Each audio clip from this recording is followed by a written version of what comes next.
mais, há uma comunicação não só entre o próprio programa em si, mas com a sociedade no todo, né? A nível terra, a nível mundo. Muito bem. Nosso corpo, por sua vez, ele tem uma programação genômica e ele se conversa também, né? Todos os órgãos, todas as células, enfim, toda a grade imunológica conversa. Muito bem. Então, vamos ao diálogo da insulina com os rins. Veja que, contudo, a insulina tem uma forma muito mais insidiosa de aumentar a pressão arterial. Ela fala com os rins. Então vamos ao diálogo. A mensagem da insulina para os rins é a seguinte. Ela diz: aferra-te ao sal. Olha que interessante agora. Então a insulina obriga os rins a tomar essa atitude, ainda que eles preferissem não tomá-la.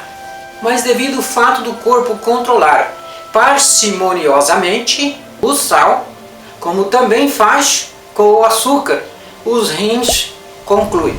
Eles dizem: veja bem, se já temos que nos haver com todo este sal, melhor seria trazer mais água para que possamos diluí-lo e assim impedir que ele extrapole a sua margem de segurança.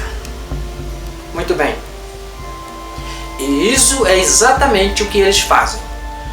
Veja que a maior retenção de sódio resulta em maior retenção de água. E mais água significa mais volume de sangue. E mais volume de sangue, naturalmente, significa pressão arterial mais alta. No entanto, veja que os 70% das pessoas que têm hipertensão, que é a pressão arterial alta, elas têm problema de insulino-resistência. Agora veja, depois de tanta glicose, tanto açúcar no sangue, tanto carboidrato correndo para lá e para cá, ou seja, encheu, aí é a vez do diálogo das células adiposas. Elas dizem: não, agora chega, não dá mais. Elas não aguentam mais. Aí o que vai acontecer? Elas tornam-se resistentes à insulina, que é aquela famosa doença conhecida como resistente à insulina. E um grande candidato a diabetes tipo 2, infelizmente. Assim sendo, deixamos aqui uma observação à parte para aqueles de vocês que estão preocupados com a obesidade. A insulina não apenas encherá suas células com açúcar, tornando-as mais gordas, como também fechará as portas das células adiposas. Olha o problema. Fazendo com que se torne dificilmente de emagrecer. Complicado, né?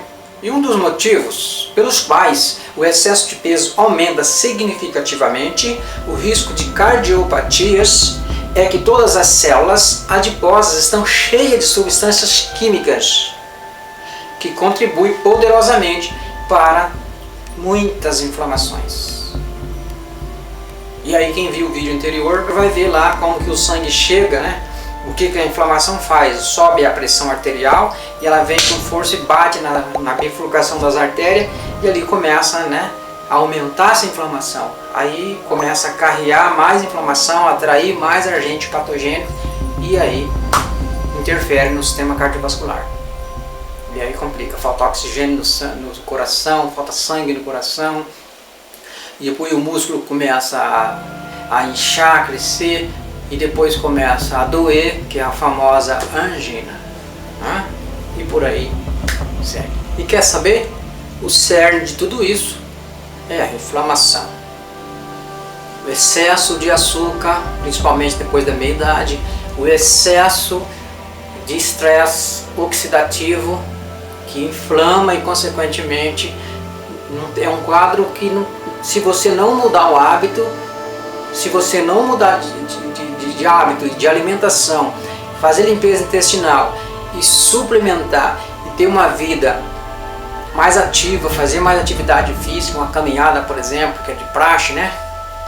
A tendência é piorar cada vez mais. Vai inflamar cada vez mais, vai reter mais água e vai ficar inchado e vai ficar cada vez mais doente. Então, cuida-te. Observa o que você põe na sua boca e observa o que você pensa.